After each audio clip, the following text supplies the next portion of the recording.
On va étudier cette semaine la suite du chapitre 21 dans le livre de 2 Samuel. La semaine dernière, on avait étudié la première partie du chapitre. On avait vu qu'il y avait une famine dans le pays. David s'était tourné vers l'Éternel pour savoir quelle était la cause de cette famine. Et donc Dieu lui avait dit qu'il y avait un serment qui avait été brisé, un serment qui avait été fait à un peuple qui s'appelait les Gabaonites. Alors du coup, David s'était entretenu avec eux et ces personnes lui avaient demandé de faire mettre à mort 7 descendants de Saül pour expier la faute. Alors, on va relire ce chapitre, on va le reprendre pour le voir avec un autre regard. On va lire tout le chapitre 21, on va le lire entièrement parce qu'ensuite on verra aussi la fin avec les combats qui ont eu lieu contre les géants. Alors, on va relire donc 2 Samuel 21 dans son intégralité. Au cours du règne de David, il y eut une famine qui dura 3 ans. David rechercha l'Éternel et l'Éternel dit: C'est à cause de Saül et de sa famille sanguinaire. C'est parce qu'il a fait mourir les Gabaonites. Le roi appela les Gabaonites pour leur parler. Les Gabaonites ne faisaient pas partie des Israélites, c'étaient des survivants des Amoréens. Les Israélites s'étaient engagés envers eux par un serment. Pourtant, Saül avait cherché à les frapper dans son zèle pour les Israélites et les Judéens. David dit aux Gabaonites: Que puis-je faire pour vous? Avec quoi puis-je faire expiation afin que vous bénissiez l'héritage de l'Éternel? Les Gabaonites lui répondirent: Ce n'est pas pour nous une question d'argent et d'or avec Saül et sa famille, et ce n'est pas à nous de faire mourir quelqu'un en Israël. Le roi demanda: Que voulez-vous donc que je fasse pour vous? Ils répondirent au roi: Puisque cet homme a voulu nous exterminer et qu'il avait le projet de nous détruire pour nous éliminer de tout le territoire d'Israël, qu'on nous livre 7 de ses descendants, et nous les pendrons devant l'Éternel à Gibéa, la ville de Saül, celui que l'Éternel avait choisi. Et le roi dit: Je vous les livrerai. Le roi épargna Méphibosheth, le fils de Jonathan, et le petit-fils de Saül, à cause du serment que Jonathan, le fils de Saül, et lui-même avaient prêté ensemble devant l'Éternel. Toutefois, le roi prit les 2 fils que Ritzpa, fille d'Aja, avait donnés à Saül, Harmonie et Méphibosheth, ainsi que les 5 fils que Mérab, fille de Saül, avait donnés à Adriel de Méola, fils de Barsilei. Il les livra entre les mains des Gabaonites, et ceux-ci les pendirent sur la montagne devant l'Éternel. Ils furent tués tous les 7 ensemble. Ils furent mis à mort dans les tout premiers jours de la moisson de l'orge. Ritzpa, fille d'Aja, prit un sac qu'elle étendit sous elle contre le rocher, depuis le début de la moisson jusqu'à ce que la pluie tombe du ciel sur les corps. Elle empêcha les oiseaux du ciel de s'approcher d'eux pendant la journée et les bêtes sauvages pendant la nuit. On informa David de ce qu'avait fait Ritzpa, fille d'Aja et concubine de Saül. Alors David alla prendre les ossements de Saül et de son fils Jonathan chez les habitants de Jabès en Galade. Ceux-ci les avaient en effet enlevés de la place de Beth-San, où les Philistins les avaient suspendus après avoir battu Saül à Gilboa. Il emporta de là les ossements de Saül et ceux de son fils Jonathan. On rassembla aussi les ossements de ceux qui avaient été pendus. On enterra les ossements de Saül et de son fils Jonathan dans le territoire de Benjamin, à Tséla, dans le tombeau de Kis, le père de Saül. On fit tout ce que le roi avait ordonné. Après cela, Dieu fut apaisé envers le pays. Les Philistins firent encore la guerre à Israël. David descendit avec ses serviteurs et ils livrèrent combat contre les Philistins. David eut une défaillance. Et Jishbi Benob, un descendant de Rapha, eut l'idée de le tuer. Il avait une lance en bronze qui pesait plus de 3 kilos et il était muni d'une épée neuve. Abishai, fils de Tséruja, vint au secours de David et frappa le Philistin à mort. Alors les hommes de David prêtèrent le serment suivant: Tu ne sortiras plus avec nous pour combattre et ainsi tu ne risqueras pas d'éteindre la lampe d'Israël. Après cela, il y eut encore une bataille contre les Philistins à Gob. C'est alors que Sibécaï, le Hushatite, tua Saph, qui était un descendant de Rapha. Il y eut encore une bataille contre les Philistins à Gob. Elkanan, fils de Jar et Orégim, originaire de Bethléem, y tua Goliath, un homme de Gath qui avait une lance dont le bois avait la grosseur d'un cylindre de métier à tisser. Il y eut encore une bataille à Gath. Il s'y trouva un homme de haute taille qui avait 6 doigts à chaque main et à chaque pied, 24 en tout, et qui était aussi un descendant de Rapha. Il lança un défi à Israël et Jonathan, fils de Chiméa, le frère de David, le tua. Ces 4 hommes étaient des descendants de Rapha qui habitaient à Gath. Ils tombèrent sous les coups de David et ses serviteurs. Alors, on va reprendre la suite de notre podcast de la semaine dernière parce qu'on avait vu que la longue exposition des corps des descendants de Saül pouvait nous interpeller. En effet, ils n'avaient pas été descendus de la potence tout de suite, alors que c'est ce que demandait la loi. La loi disait que lorsqu'une personne était pendue au bois, elle devait être enterrée avant le coucher du soleil. Regardez Deutéronome 21, versets 22 à 23. Si tu exécutes un homme qui a commis un crime digne de mort et que tu le pendes à une potence, son cadavre ne passera pas la nuit sur le bois. Tu l'enterreras le jour même, car celui qui est pendu est maudit de Dieu.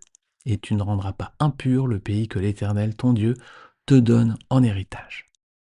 Alors effectivement, cette règle elle était appliquée par Israël, hein, notamment lorsqu'ils étaient entrés en terre promise. Ils avaient donc conquis des villes. Tout d'abord, ils avaient conquis Jéricho. Et puis ensuite, la deuxième ville, c'était Haï. Et quand ils ont pris la ville, c'est le châtiment qu'ils ont appliqué à son roi. Regardez Josué 8, verset 29. Il fit pendre le roi d'Haï à une potence et l'y laissa jusqu'au soir. Au coucher du soleil, Josué ordonna qu'on descende son cadavre du bois. On le jeta à l'entrée de la ville et l'on éleva sur lui un grand tas de pierres qui subsistent encore aujourd'hui.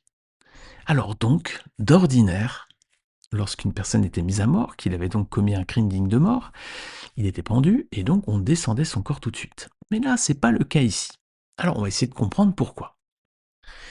Alors on comprend ici visiblement qu'il s'agisse d'un cas différent parce que Saül avait brisé un serment qui avait été fait pour tout le peuple et au nom de l'Éternel. Alors dans ce cas, c'est Dieu lui-même qui devait indiquer que la faute était expiée parce que ça avait été fait en son nom, ce serment. Et c'est ce qui intervient lorsque les 7 hommes sont mis à mort, que David ensuite a réuni leurs dépouilles avec celles de Saül et de Jonathan dans la tombe de Kis. On lit alors, verset 14, après cela, Dieu fut apaisé envers le pays. Alors donc là, cette fois, toutes les conditions étaient réunies. La faute était vraiment expiée cette fois.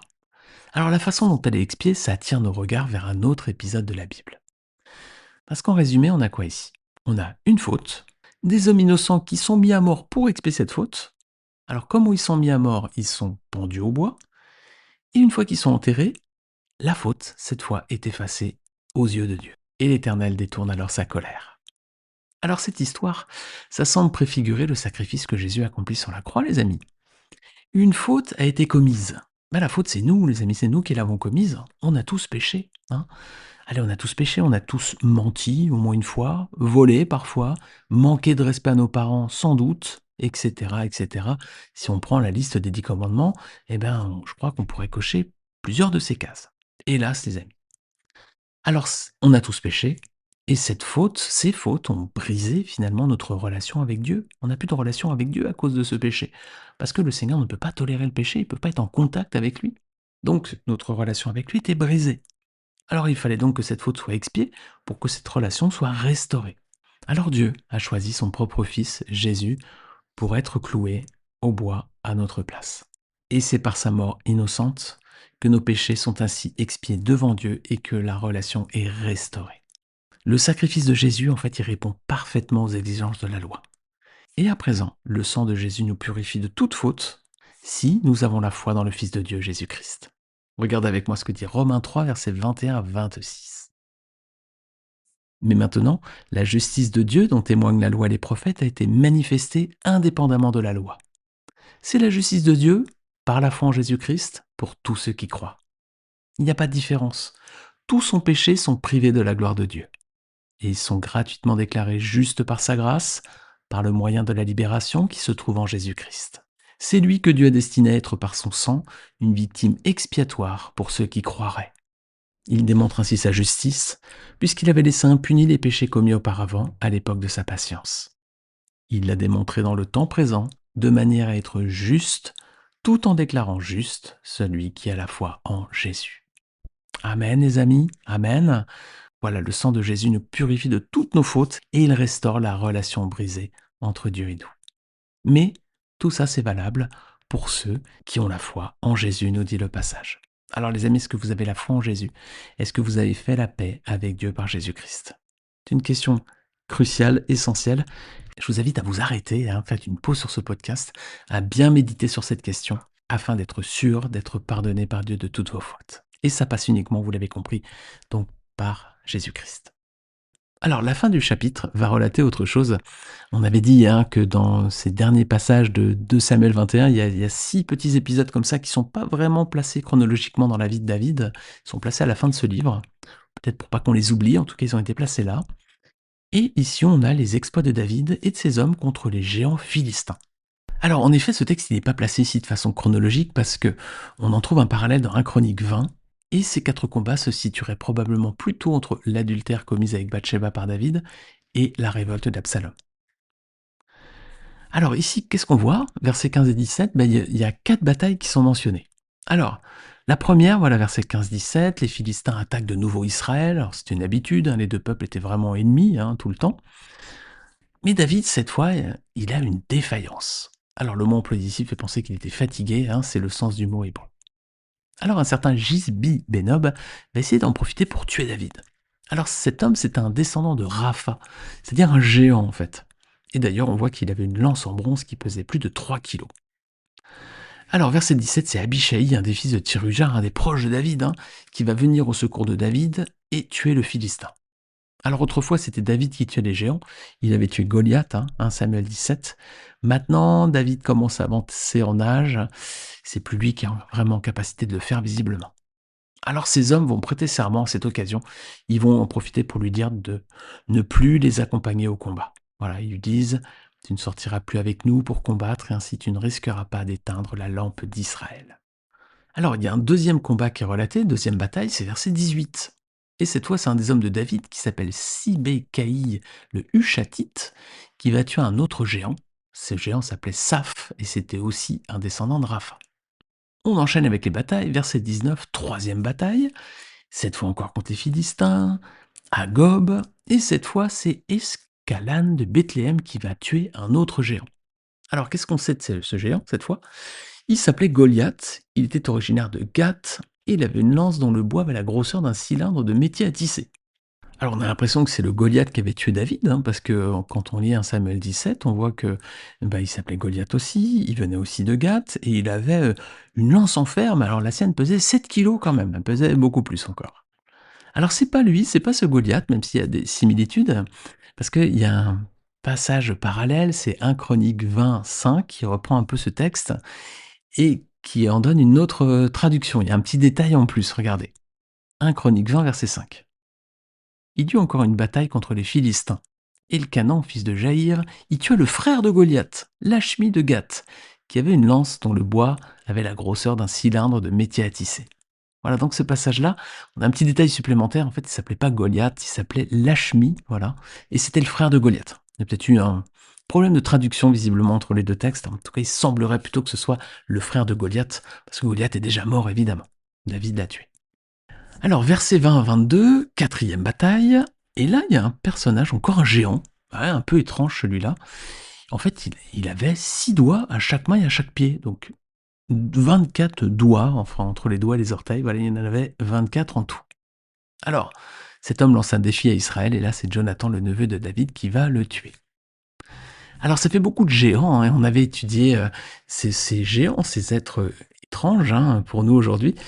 On les avait étudiés lorsqu'on avait fait notre étude biblique dans Josué chapitre 11. Vous pouvez retrouver un lien tout en bas de ce podcast. Voilà, ces podcasts sont classés par ordre chronologique. Vous descendez dans la playlist jusqu'à Josué 11 et vous trouverez cet épisode, Les géants dans la Bible. Alors on arrive au bout de ce chapitre 21. Au chapitre suivant, David va rédiger un merveilleux cantique sur l'amour de Dieu. Maintenant, voilà, on vient de voir des récits de bataille, de conquête. David va être en paix à présent. Il va rédiger donc ce très très beau cantique sur l'amour de Dieu et sur la protection de Dieu à notre égard. C'est un texte vraiment magnifique, somptueux, qui parle également au cœur de chacun d'entre nous, et c'est ce qu'on verra la semaine prochaine. Je vous remercie de votre écoute, je vous remercie de votre fidélité à ces podcasts. J'espère que ces études sont édifiantes pour vous. N'hésitez pas à me le dire en laissant un commentaire hein, sur Spotify ou Apple Podcasts. Vous savez, vous pouvez noter, vous pouvez laisser 5 étoiles si vous le voulez. Et vous pouvez me laisser également un commentaire pour me dire, voilà, est-ce que ces études vous sont profitables? Est-ce qu'elles sont édifiantes? Est-ce qu'elles vous aident à mieux comprendre la Bible? Et puis surtout à mieux connaître aussi notre Seigneur et Sauveur Jésus-Christ, le Fils de Dieu, qui est envoyé sur la croix pour expier nos fautes devant Dieu. Les amis, je vous dis à très vite, que le Seigneur vous bénisse et je vous retrouve très bientôt. Salut à tous.